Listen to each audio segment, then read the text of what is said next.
Hey, this is Chuck, and you are listening to Fans with Bands, the podcast where we talk to the fans and the bands they dig about life, music, and whatever the hell else we want to talk about. Today on Fans with Bands, we're talking to Entransient. Check it out! All right. Hey, this is Chuck with Fans with Bands, and I'm talking to Scott, Jeremy, Doug, Nick, and Matt of Entransient. How you guys doing? Fantastic. Right? Excellent. Oh, and we've got a fan in the background at Nick's, and we did have Paul. Hopefully he'll be able to rejoin after he gets his computer things issues. But guys, thanks so much for being on Fans with Bands. I'm super excited to have you here because you have a new album. It's called Ghosts in the Halls, and you guys were cool enough to let me get an advance listen to that thing, and I was blown away. It was so good. It was awesome.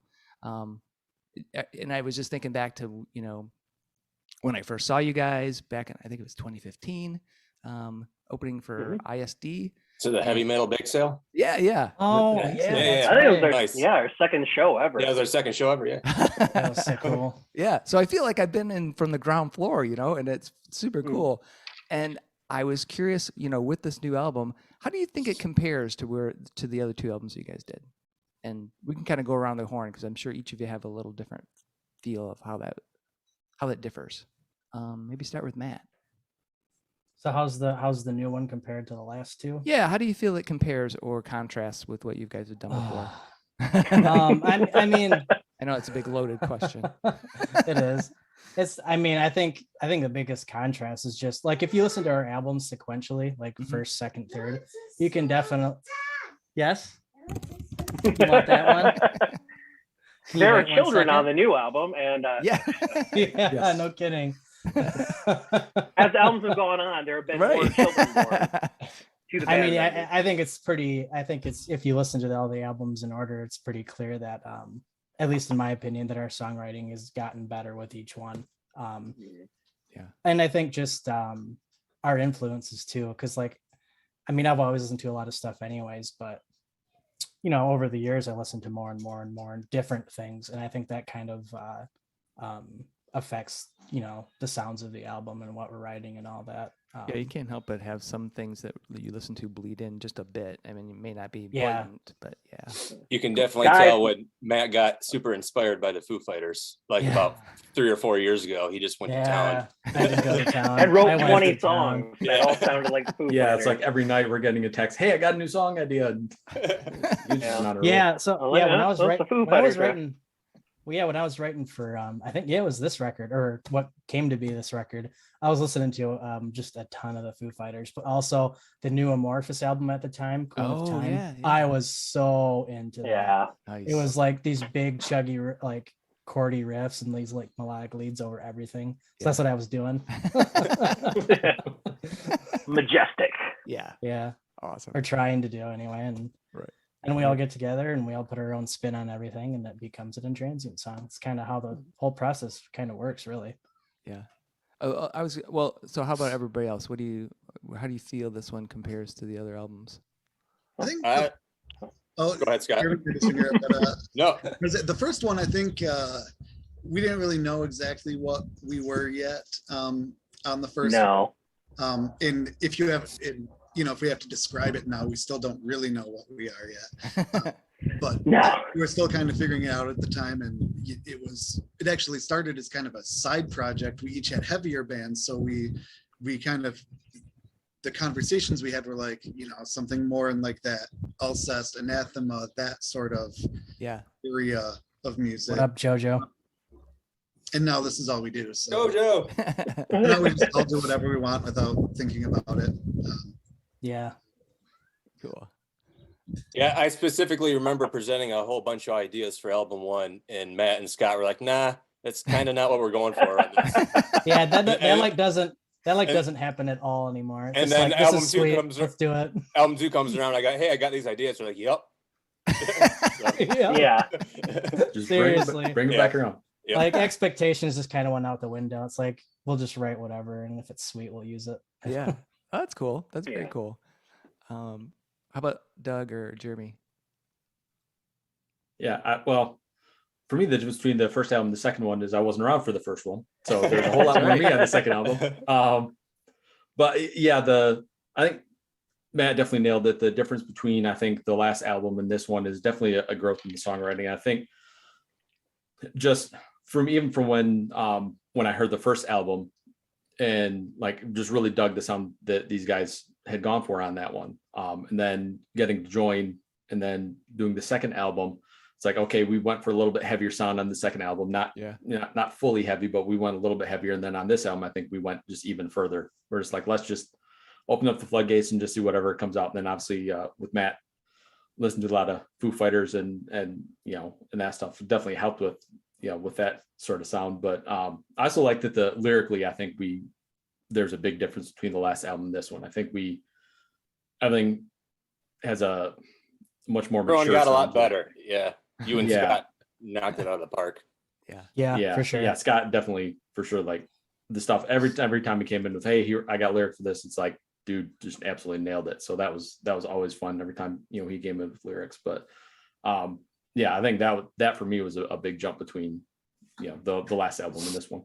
Cool. And Jeremy, anything you want to add? I want to add that Matt just now at age, how old are you now? 34? Just started listening to the Beatles.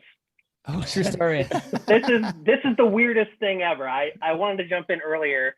So the next album will be just like Love Me Do times 10. Well, so that's funny because I was a total late bloomer to the Beatles. I love the Beatles now. Like the Beatles, all right, so not like pop Beatles, like right, from Sgt. Pepper Beatles, Revolver, Sgt. Pepper, Abbey Road, Let It Be. I watched that whole damn thing, which was like watching. Oh yeah, that was I felt like I was watching band practices that I had been in, going.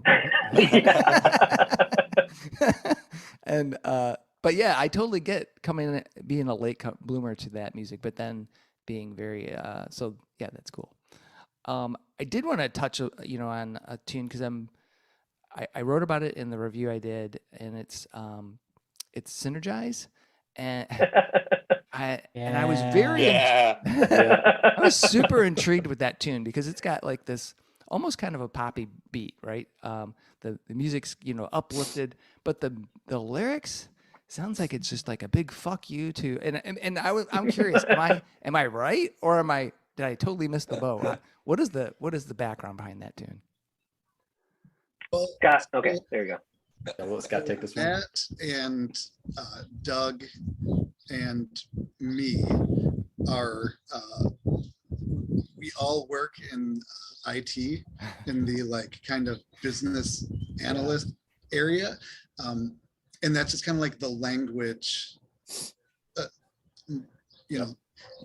garbage chunk of our lives.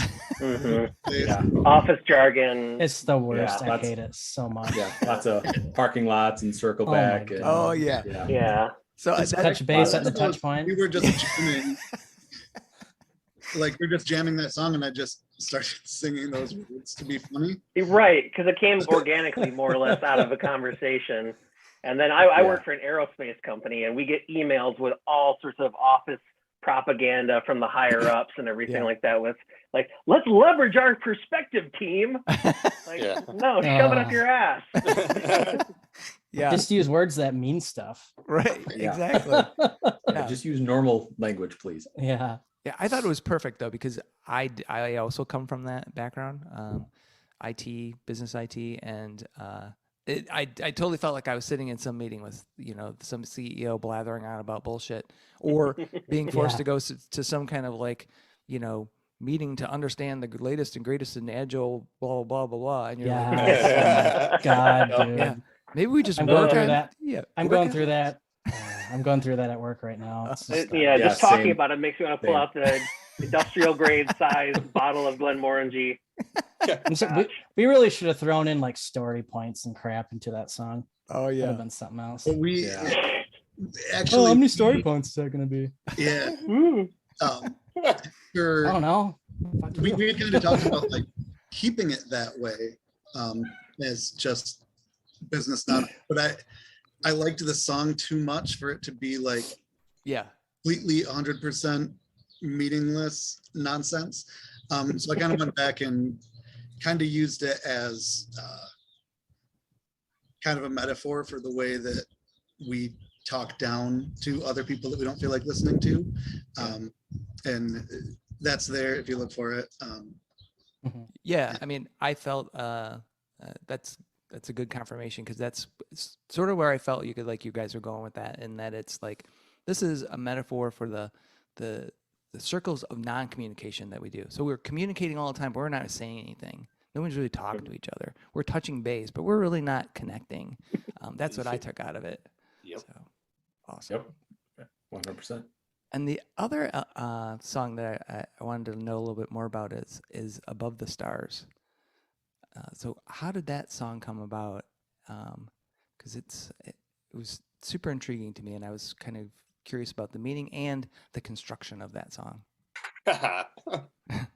I Above the Stars. I think Yeah, I I think that made was the one demo. of your ideas. Yeah, I made the demo to that. Came from you that, originally. that was the first demo I submitted for the new album. I made that like 2017. Yeah, I think you're right. Yeah, And that it's was been it was kicking around pretty the longest. Catatonia inspired, which I think it comes through pretty Yeah. heavily, which Yeah. whatever. But did they have a new album in 2017? Is that why I was into it so hard? They might have. I don't remember. City anymore. Burials, maybe. I think it was the I think Fall of so. Hearts or something. Yeah. Yeah, Fall of Hearts had come out. Then I was Yeah, really into that. Yeah. So that's kind of where that came from. Cool. And then the middle meadly section was just kind of what kind of thing we were doing at the time anyway. And I just love that kind of stuff anyhow. So Mhm. Yeah, it's a great album. There's a lot more meadly stuff on the last album. And I do love the for mead. sure.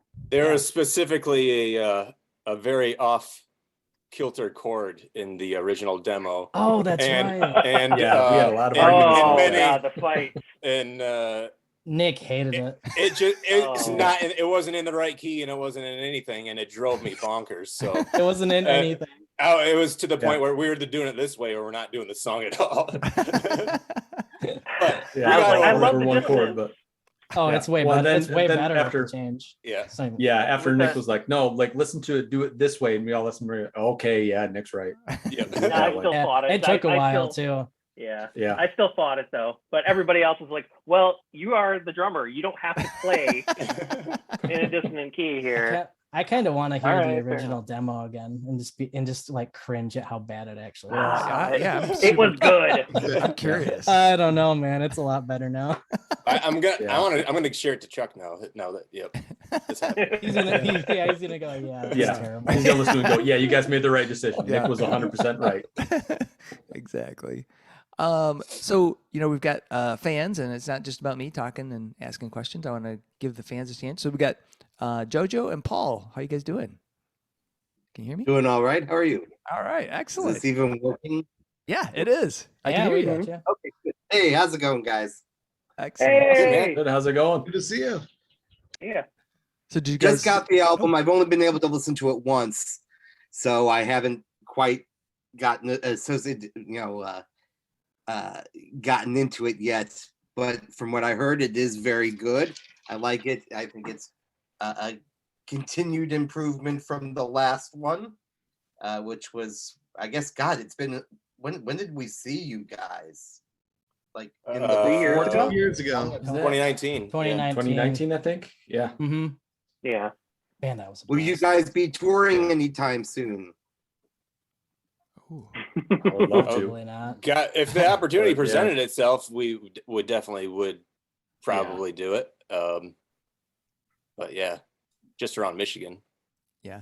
Unfortunately. Yeah. I mean, it's kind of a difficult thing because, everybody except for Just, Doug and times. myself have kids and full-time. We all have full-time jobs and everything like that. So Yeah. it's a matter of fitting in schedules and what have you, and seeing if maybe there's a tour we can jump onto. So we're not just going out there and playing for the maybe Yeah, that too. 5 people that wander in drunkenly.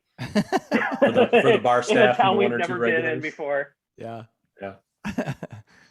Awesome. But yeah, I think Well, if the hopefully we'll see you at opportunity presents Ozfest itself. again. Yeah, Yeah. Oh, absolutely. Would love to. Yeah, we We're want all- to do festivals and stuff again too. we're planning on at least going back to Rossfest as fans for sure in the very near Yeah. future. Yeah. Just an aside, we played at Rossfest in 2019, and that was Yep. awesome. Nice. That was Yeah. Excellent. That was Yeah, so incredible fun. experience. Excellent. Nice. Yep. Yeah, Jojo, yeah. are you- Unfortunately, we can't do it this year because Okay. we got the cruise and we just came back from the Midwest to Mhm. see Nectar. So this year we're passing on Rozfest. So this is a good year to skip. Yeah. Yeah. Excellent. Did you guys have any, Jojo or Paul? Do you have any other questions for these guys? I got tons of questions. I don't really know where to start really, but I guess first thing is like, do you guys, how are you gonna handle? I heard on TMZ that you guys can't play the Oscars for like 10 years. Is that true? No comment. Yeah. Well, we've been advised by our lawyers to not discuss that. So Oh Yes. At man. least until we I get didn't paid want to for play it. there anyway. Well, your music like totally slaps. So I just thought that you should just keep One of doing you what is you're doing. slap you. Oh, Um, man. Is it also true that you have this really awesome gig coming up just like in 2 weeks or something? Can you tell us about that? That's right. yeah, we do. We got a couple dates coming up. So we have, gosh, is it next weekend already? We have Yep. in Detroit we're playing with ISD. The 23rd. And And this Yep. other band And- called The And- End, I guess? Yeah, Yeah. And I hear they're pretty cool. Yeah. Yep. They're all right. And what other shows you got besides that? Because I can't go, which I'm sad about. Oh, yep. Um, Then the following week we have we're playing at Turnstiles in Grand Rapids. Oh, Yep. yeah. As with a band called Paradigm Shifter, who is an instrumental prog metal band, Oh, and Yeah. Sex Muscle. Nice. Yes. And we have Or no just idea Sex who Muscle. Sex We don't know. Muscle is. we don't know. That's all we know about that. Yeah, that's all we know, but If I'm you- sold. Yeah, but if you Yeah. look on the venue's own event that they set up, it's got Entransient, our bio, Paradigm Shifter, bio, Sex Muscle. That's it. yeah, that's it. That's all you I need. mean, That's really. it. that's all you need. Yeah. That's all you But need. we don't know. They don't have a Facebook page. They don't have an Instagram page. They don't have this, that, or the other thing. I don't know who they are. They don't need it. You put that Maybe on it's the, on the Iggy bottom. Pop in disguise or something. Yeah. Oh, Well, there could was be. a Yeah, joke you going never know. around that maybe it was like one of my old bandmates just jumped on the show just to troll us. I'm not sure. Oh my God. Yeah, it He's like, reminds oh, me Jeremy's of band is the- playing there. I got to jump on. I got to come up with the name real quick. Right. There Sex Muscle. was remember that movie Anchorman, and they had Sex Panther. Yeah. as the Yeah. special 60% It collection. works of the every time, time, it works 60% It every of works the time. every time. What a great Yeah. movie. Yeah. I'm thinking Oh, about it's that so movie way good. too much lately for some reason. It's got to be like the whole fascination I have with fragrances lately, because Sex Panther and Yeah. yeah. That could be part of it, actually. There you go. my midlife crisis. Men's fragrance. Yes. Yes. You need an That's about Entransient. 40 bottles now. He's not lying. Ridiculous. Oh, No, I'm not. Dude, everyone in the band smells just like fucking amazing now. It's awesome. Yeah. He got us Basically all fancy everybody for cologne their for our birthday. birthday. Yeah. Yeah. Yeah. Yeah. That's awesome. Like if I'm I just- leaving the house got- for more than like 2 seconds, I put it on because I want it to be like my trademark smell. It's so good. Yeah. Ladies and gentlemen, it is Lalique's Encre Noir à l'extrême. It How the smells hell like did we? Why are we talking about this Vetiver, right now? cedar, Because it's awesome. It is. Yeah. It Because is. we didn't talk about wrestling first. It's true. warm smoking. Yeah. Yeah, That's true. yeah, that's the one difference. We didn't start Yeah. there and then work our way to One to of the this. best smelling progressive bands ever. Entransient. That's That's that will yeah, be there our you go. claim to Probably fame a true if I have story. anything to do Yes. with it. So I was wondering about like how did the band get started? So I learned that the Bake Sale was like the second show you guys did. But how did you guys get together? How did it form? And I know Doug came in later, but what was the nucleus, and then what was the driver to get Doug in there? Matt's good at telling the story. Okay. He knew that was coming. I was right before you said that, I was just gonna do it anyway. Yeah. So me and Scott used to be in a progressive metal band called Silent Lapse. I don't know if any of you guys have heard of them, probably not. But anyways, we were with them. We were with them for a while. And in like between 2012 and 13, we were playing quite a few shows, and we met Nick, we met Jeremy. So we kind of knew them already. But towards the end of 2013, that band was running on fumes and really petering out, and the writing was on the wall that it was basically done. So me and Scott were kind of just like, well, we want to kind of do something else anyway. So let's just do that. And let's get a hold of Nick and Jeremy and see if they're in too. I think the first time we met was with me, Scott, and Nick in Scott's basement. And we were drinking whiskey and watching Devin Townsend's Retinal Circus DVD. That was a good time. And that's when we talked about, we want to get Jeremy in on this too. And then once we got with him, I think once Jeremy was like, hell yeah, I'm in, we jammed maybe a week after that. I don't know. I don't remember anymore. Yeah. With another guy who with Ross didn't end up working out. That didn't really jive. And then Jeremy recommended Ryan Cunningham because he knew him. So Ryan was with us for 10 months, maybe. I don't think it was a whole year. Yeah. And then once we wrote and recorded an album in that time and released it, did some shows. Like it was very productive 10 months. He was in the band when I saw you guys. Yep. And then he just kind of ran out of time. Yeah. And then he quit, and I mentioned Doug, and then nothing happened because everyone just kind of forgot about it. I love that part of the story. And then we played a show. It's just the four of us, and we were like, yeah, that's not the greatest. Yeah. And then I was like, guys, Doug. And then Scott was like, oh, duh. So the audition was totally a formality. He was in the band before he even showed up. Nice. Yeah, and Nick and I hadn't met him yet, but I had played with him. We just kind of automatically had a good vibe. Yeah, and it's like, even if this guy plays like garbage, we'll work with him. We'll figure this out. Well, and I knew it. And I knew it. Well, he only had a Warrior guitar. He only had this pointy Warrior guitar. So the first thing Jeremy said is, that guitar is not going to work out for this band. Right. I was thinking I would have to borrow someone else's. Yeah. A BC Rich? We were just talking about that the other day. Yeah. That's what it was. No, it's a Jackson. Jackson? Oh, okay. Yeah. Yep. Me and Doug, actually, we used to jam in a band called Full Frontal. Best cover band of all time. Years ago. Awesome. Cool. So something I like to do with Fans with Bands, again, kind of in the origin theme, is to talk about like the very first concerts and albums you guys acquired. So let's start with albums, and this could be CD, cassette, whatever, because I know that you guys are children. But let's start with Nick. What was the very first album, tape, CD that you got? It was Pearl Jam 10. Nice. That I got with my own money. That or Stone Temple Pilots, the one with the baby riding the little horse thing and with Vaseline. Purple. Oh, yeah, purple. Yeah. Either purple or 10. It was. I might have been at the same time. Awesome. And were you like a child of the grunge era?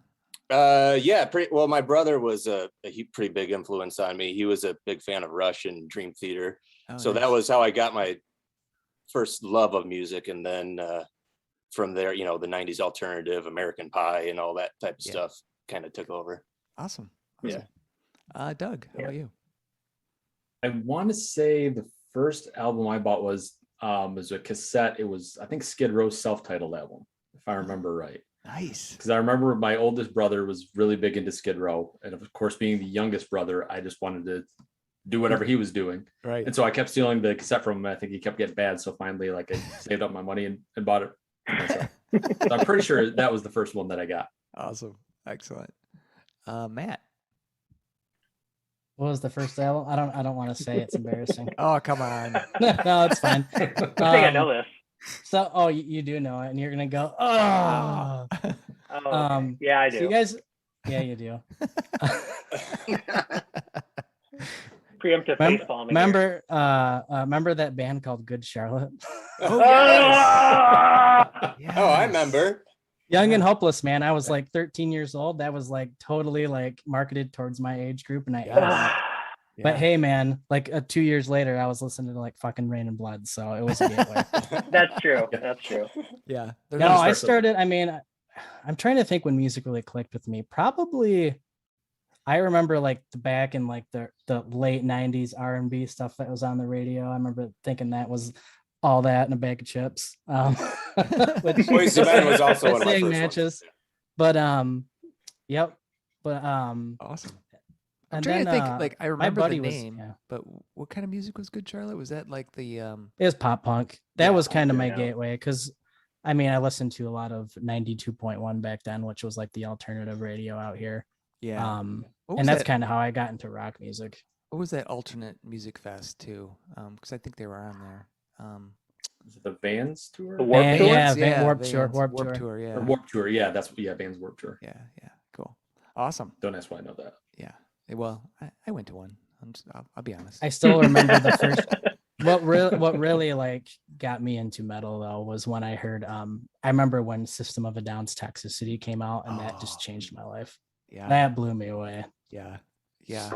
I used to belt that out at top volume in the car. Who did? Going hoarse, and people are like, "Who didn't, man? Why can't you talk, dude?" System of a Down. Surge's fault. Yeah.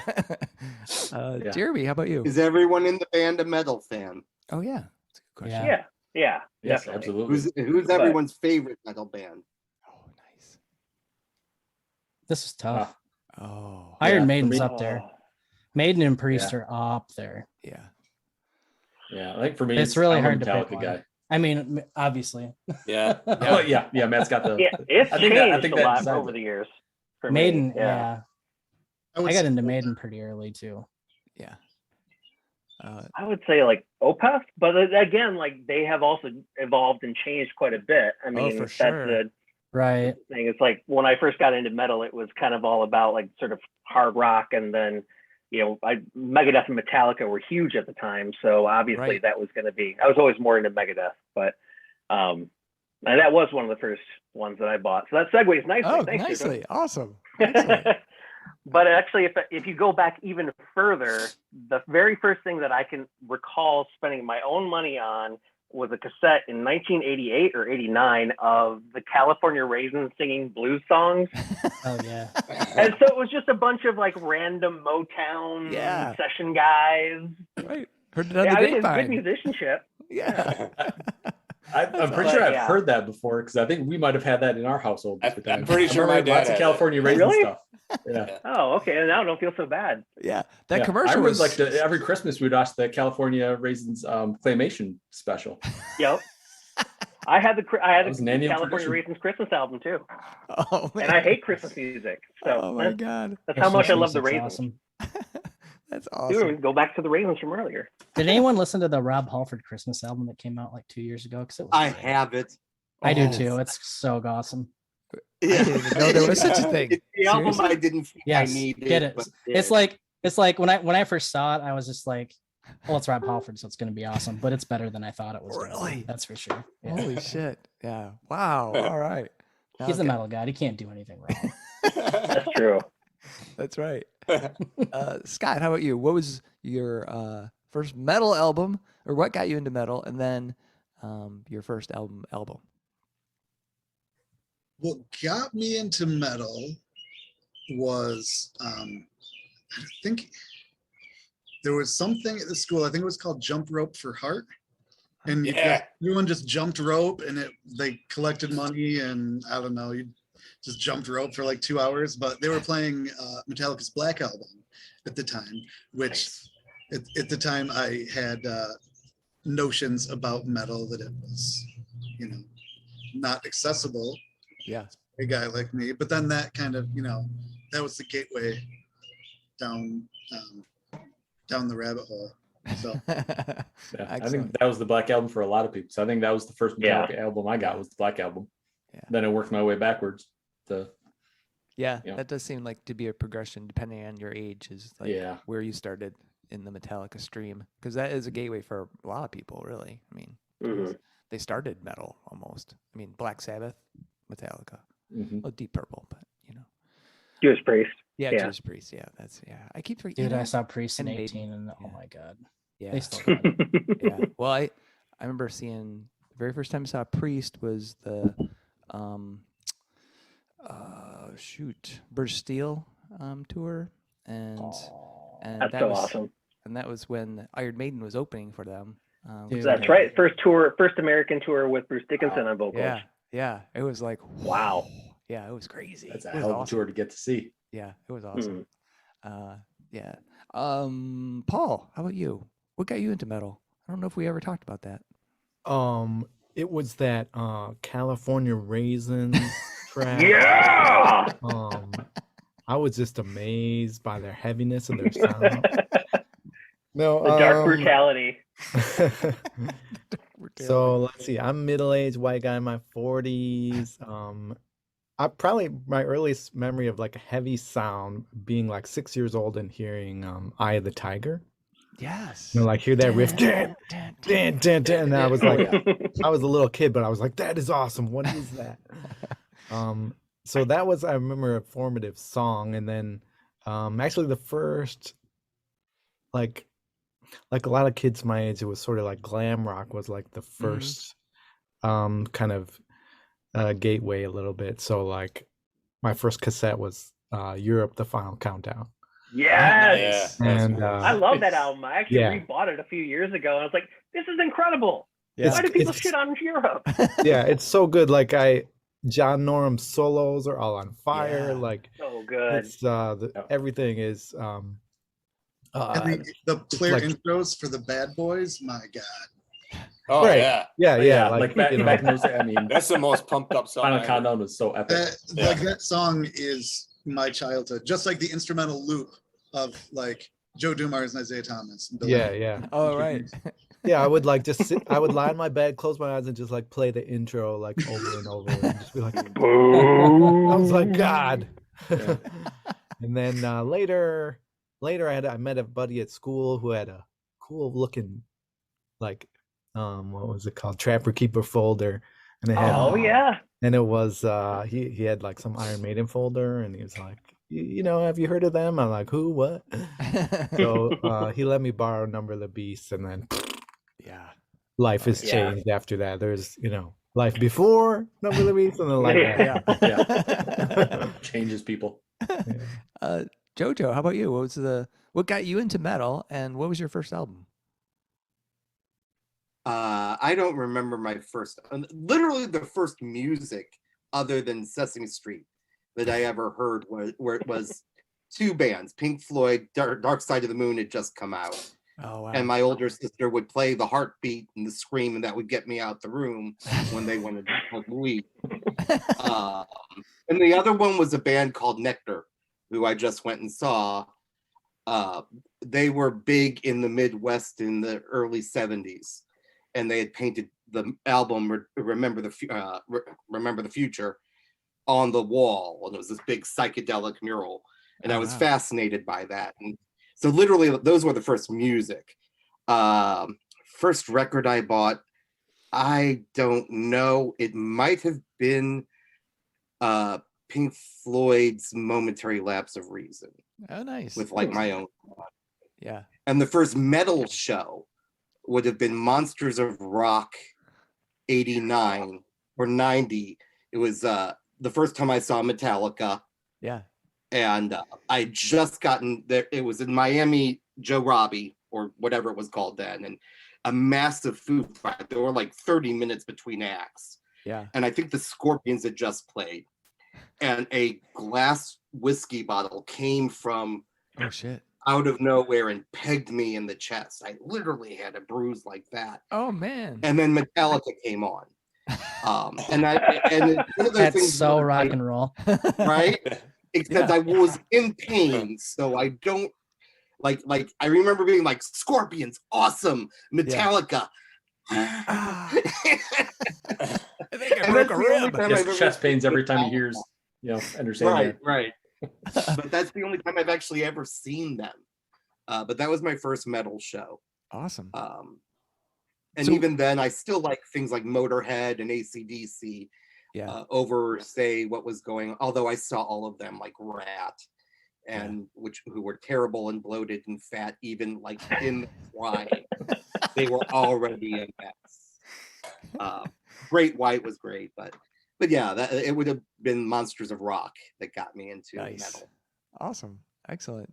And when you were talking about concerts, that segues nicely into another question. And I usually ask about first concerts, but I really want to know, like, what was a concert that like was really important to you? One you went to and it like really had a big impact. And it doesn't have to be metal. It could be, I went to a chamber music of Bach and it was like, wow, it was fucking awesome. Or it could have been the Raisins. You went to see them live.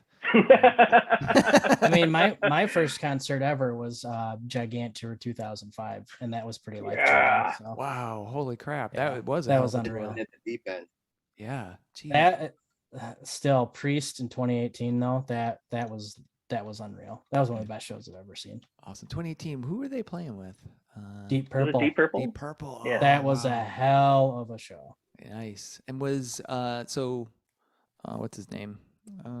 The Dixie Dregs guitar player. Was he? Steve Morse. Yeah. Was he in Deep Purple at that time? So I think he moved on. He's out. He's in. He would have been. Kansas or something like that, right? He's temporarily He's like 90s. taking a break. Yeah. Late 80s, early 90s. He was in Kansas, but he's been in Deep Purple since 98 because I saw them or 96 or something like that. Because I saw just Deep Purple, ELP, and Dream Theater in 98. Nice. Together. Nice. Yeah. He just announced he was pulling away this week. His wife has cancer. Oh, Yeah. bummer. He's going to be with her for that. Yeah. Let's see. Nick.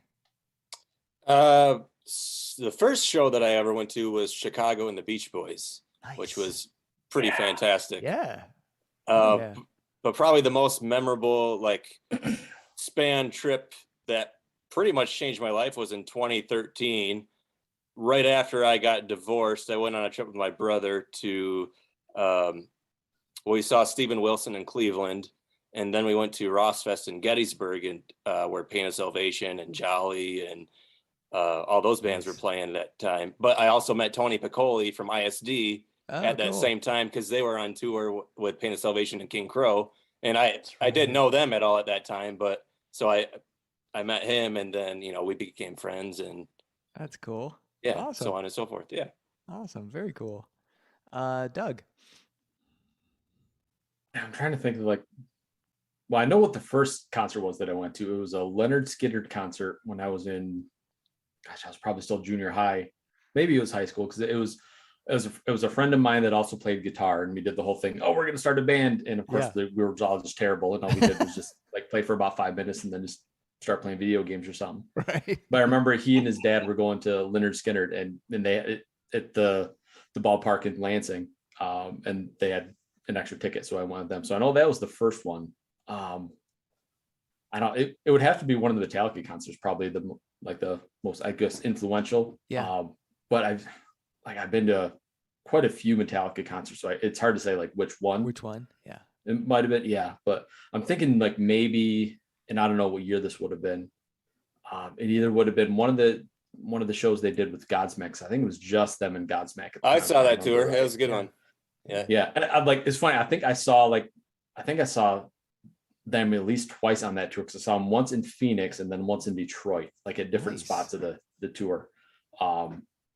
But yeah, I remember those being really awesome shows, because if I remember, it was all in the round. So that was just a cool thing to just see, them just working all around the stage. Right.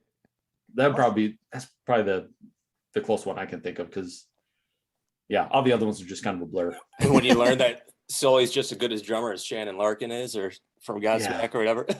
Holy shit. Yeah, I remember seeing them do their drum solos, and I'm like, okay, that's pretty cool. Because I think that's how I got into Godsmack. Was my brother was a big Godsmack fan, and I saw them in Grand Rapids they were the headliner. I can't remember who was the main support, but I remember there's another local band. I want to say it's called Reveille or something like that. It was a rap rock band, which for high school me at the time was oh, this is super cool, because that was the big thing at the time. Right. And where are your Jinkos and your? Are you super into Nickelback then too? No, that came later, Nick. Don't worry. we always rag on Doug for. We call him the butt rock guy. No, I we question have the accuse him of worst listening taste in to- music in this band. Yeah, we accuse him of listening to all sorts of really terrible stuff. He's like, guys, I don't even listen to that. Butt rock He did that for the first year, but after the pleasure. first year, after the Well, first it's year, about- now he's like, it was- I love butt rock. Yeah. Well, it was up until probably up until I got rid of Sirius XM, where I was really in like my peak butt rockness. Yeah. And once I got rid of Octane, and, you know, and Sirius. Yeah. Octane, yeah. That is kind of butt rock central. Oh yeah. Oh yeah. Oh, for sure. Let's see, Scott, how about you? It's kind of hard to pick one because it's like all the shows were like right in their time. Yeah. Like, so like the first show I went to was Gin Blossoms and Goo Goo Dolls at Nice. Michigan Fest in Lansing. And actually Gin Blossoms I still absolutely love. At least that album, New Miserable Experience anyway. But like there was the Creed concert I went to in 8th grade. Nice. That couldn't get enough. Yes. Three Doors Down and Seven Dust, who I didn't like, and now I love Seven Dust now. Yeah. Seven Dust is awesome. I think I Yeah, saw they're the that. only- imagine they're seeing the that show only on band I think Seven is Dust listenable. being the They're ones that good. came away not digging. Jimmy Eat World at the MSU Auditorium was just right for college and would be just right now. That was one of like the first loss of the pandemic that really hit me was Jimmy Eat World was going to be playing at the Loft in like that like 400 cap room with Forgot about that. That we have also played before. Yeah. Yeah. And yeah, I was Awesome. bummed that one away. And then that Anathema and Alcest show that I went to with Jeremy.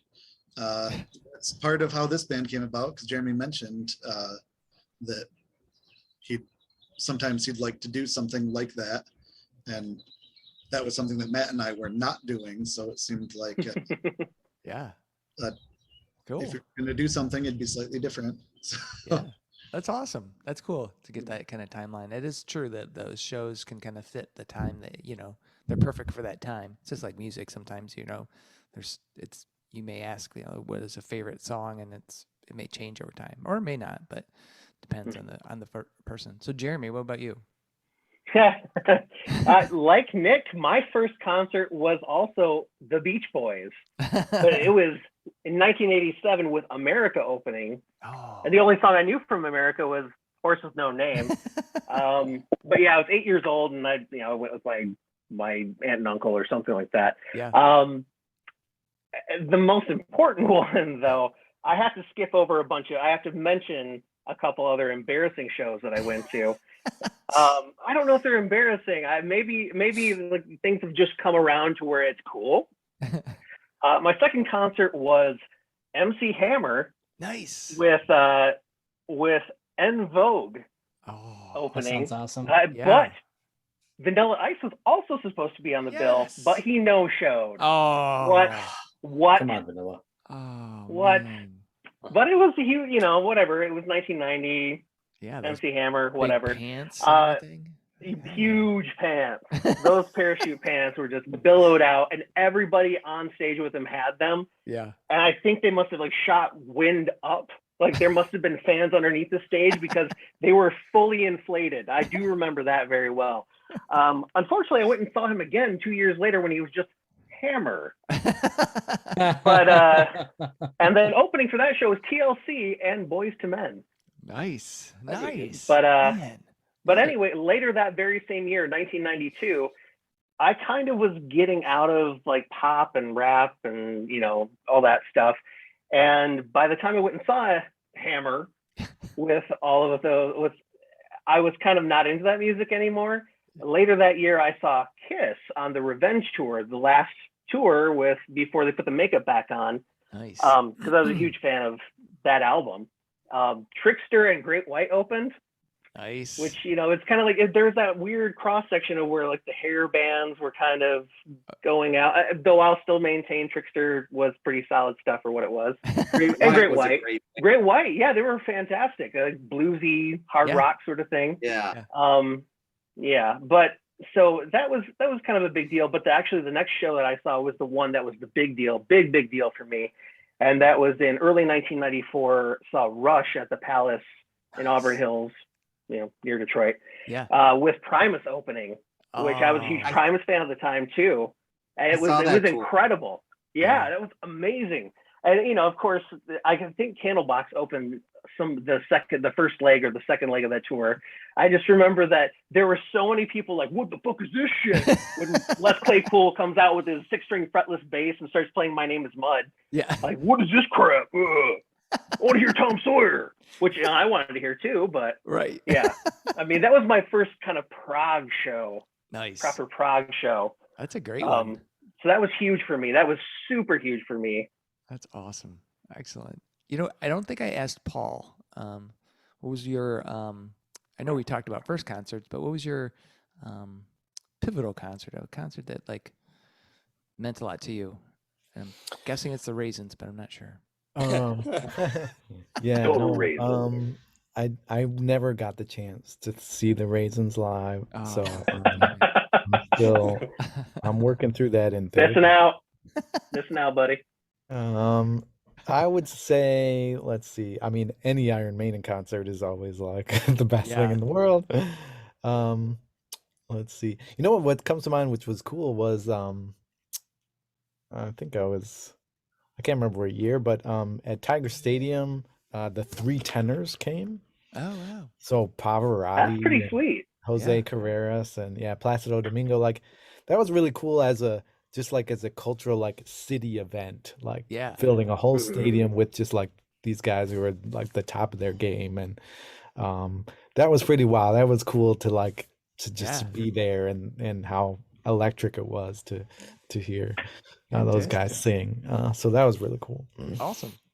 And Jojo, we heard about your first concert, but what was the most pivotal? It wasn't my concert for you? first metal one. But... Yeah, first metal. First which concert one I bought a ticket. Yeah. First ticket I bought a concert to, and really any time I've ever seen an iteration after was Pink Floyd 87 tour. Yeah. Nice. And then anytime I saw them again in 94, I saw Roger Waters do Dark Side with Nick Mason at the Hollywood Bowl, the Wall tour, and even and now Nick Mason doing Saucerful of Secrets. Yeah, which is doing every Pink Floyd song that you never thought you'd ever hear live. Yeah. So everything pre Dark Side. Yeah, any one of those was at that moment the best show I ever saw. The Wall made me cry. Also, as a Zeppelin fan, I was too young for Zeppelin, but I saw Page and Plant twice. Oh, cool! I did too. That's awesome. Awesome, excellent, amazing show. Yeah, the best show that I ever was like not expecting, but was a little one at the Knitting Factory of the Scatolites, which was just a thumping, where the walls were sweating, and I even was dancing on a table, and that was just yeah. It's were people throwing dollar bills at you? I'm sorry. Were people throwing dollar bills at you? No, I fell. Stop trying to dance on a damn table. But it was one of those ones where I went and you're not expecting to have just this huge party, and it was like, wow. And I got swept up on it. So, but those shows were great. Awesome. So sort of along the line of concerts, like for the guys in Entransient, where would you really like to go if you could go anywhere and play a show? Where would you like to go play that show, and what band would you like to have? You could be supporting them, or they could be supporting you. But who would you like to have on the bill? And we'll start with let's go with Nick. Oh boy, on the spot. Yeah. Just because I'm a Steven Wilson fanboy, I would say opening for Porcupine Tree would be the biggest dream come true. Awesome. Is there any place you want to do that?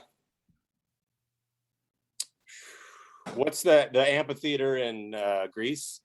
Oh, you know what? Dream Theater had the 5 Years in a Lifetime DVD from Dream Theater. Part of that was there. You know what I'm talking about, Jeremy? You remember that? I can't remember the name of it either. Anyway, there's like an old Greek amphitheater. The Parthenon? Yeah, Parthenon. I think that's called the old Greek Parthenon, amphitheater. It's called the old Greek amphitheater. Yeah. You know? That kept coming to mind. I'm like, that can't be the right name. Yeah. Awesome. That would be super cool. It kind of reminds me of Pink Floyd's Live in Pompeii too. Yeah. So Matt, how about you?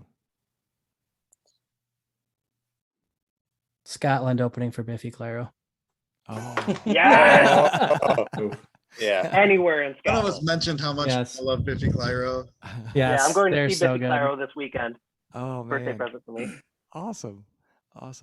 Any particular place in Scotland? Just anywhere. Anywhere it could Glasgow. be in. St. Andrews, so we can I play mean- golf Glasgow. first. Barrel in Yeah. Glasgow. Yeah. Anyway, I mean, Yeah, it's St. Andrews Biffy. Golf. It's Biffy. They could. Yeah. That concert could be in the middle of the wilderness, and 500,000 people would show up. It wouldn't matter. That would be awesome. Yeah. Awesome. Doug. Oh man, like I could think of a place. I'm not sure who I would want to have open though, but I think for me, and Jeremy will get a kick out of this. It's got to be the Tokyo Dome in Japan. Yes. I don't know who I'd want to have. Like, Wrestling. who I'd want to Metal? play with though. What's that? I mean, that would be an obvious choice being in Japan. Doug would want to open for Trivium and Kill Switch Engage. Right? Kill Switch actually was a name that popped in my head. Yeah, Kill Switch I would. Those guys, they are very fun live if you've heard. Yeah. That's a fun show. Yeah, Sure. they are very good. Oh yeah, Baby Metal. Yeah. Oh Yeah. my lord. Yeah. See, I like these guys have better ideas I for, know. for I know. bands to play with than I do. Like I would have said, unfortunately, like I would have said Foo Fighters, but yeah. unfortunately, obviously, you know, that's that probably that not can't going to happen but, for a while, if at all. yeah, that was very sad. But Yeah. Yeah. But yeah, Tokyo Dome for sure though. Cool. Jeremy, how about you? So Doug kind of got me on the Tokyo Dome thing. I also Tokyo Dome, but it would be X Japan. I don't know if anybody aside from my bandmates are familiar with them, but they're like one of my all-time favorite bands. Like, you know, if you've never listened to them before, they're like a mixture of thrash metal, glam rock, glam metal, like super pretty ballads, orchestral stuff, and all mashed together. And yeah, Tokyo Dome opening for X Japan. Japan. Yeah. All right. Awesome. Jeremy, didn't you go to New York to see them like a few years ago now? Yeah, Madison Square Garden. Yeah, Wow. it was. Yeah, and I saw them a few years before that in Chicago, and then they're kind of broken up again. But yeah, that was a huge thing for me. Awesome. And Scott, how about you? I don't know where, but I would like to play with Alice in Chains. Any incarnation of Alice in Chains. Yes. I haven't seen them, That would be amazing. which is the weirdest thing, but they're my favorite band. And for some reason, I've just never seen them live. Oh wow. I don't know why that is. Someday, Scott. Yeah, they're awesome. They're very good live. Yeah. Holy cow. Sage. Yeah. Sage. Oh. Sorry. This is kind of a recreation of our practice time. Every time we that's come usually- over, we practice Yep. at Nick's house, and it always That's how Sage treats us. this dog acts like she wants to kill us, and then after about 10 minutes of us being there, she's like, "Oh, hi, everybody," Yeah. and then I starts remember licking you guys. Doug's leg. It's Yeah. really weird. Incessantly Yeah, she licking likes Doug's licking leg. legs, and apparently mine especially. That's In the awesome. summertime Yeah. when I'm wearing Yeah. shorts. Well, guys, I want to thank you so much for being on Fans with Bands. I really appreciate it. I've got just one last question. You may know it. It's the super controversial question I ask all the time. Pineapple or no pineapple on pizza? Jeremy. Pen pineapple pen. My wife likes it, but I don't. I'll eat it Yeah, but you're not if it's going to on there because pizza. I mean, you could rub it on the balls of a sweaty guy that just left the gym that has, I don't know, like farted in his gym shorts about 20 times. I'd still eat it. So I mean, really. Yeah. Yeah, that's not saying much for pineapple, but I think pineapple's an abomination. I think that's I'll Papa eat it John's because I have no pizza. standards. Yeah, that's Papa John's new special pizza, I think. Oh, Oh, okay. Papa John sucks. Yeah, so- the abomination crotch rotch. I feel like as a society, we've crossed the threshold into like there's barbecue chicken pizza. Like Which is awesome. it is awesome. But like, you know, at this point the rules are gone. Yeah, there are none. Pineapple, The free jazz absolutely. portion of it. If you want pineapple, eat the pineapple. Oh yeah, you can have it, but you would not order it, would you, Scott? Or would you? I've ordered it before. All right. Oh, No worries. Barbecue sauce, actually. All I right, think, there you go. one Good of combo. the Italians with ham, pineapple, or bacon, pineapple, chicken, and barbecue sauce. I think Nice. It's Yeah. good. yeah. Sweet and tangy. It's just bread Yeah. with With goodness. cheese and some kind of sauce on it. So. Like Jeremy said, it doesn't matter. I love pizza. Right. Sweaty crotch. Right. It's pizza. Yeah. Eat it. Feta, whatever. Right. Yeah. Nick, how about you?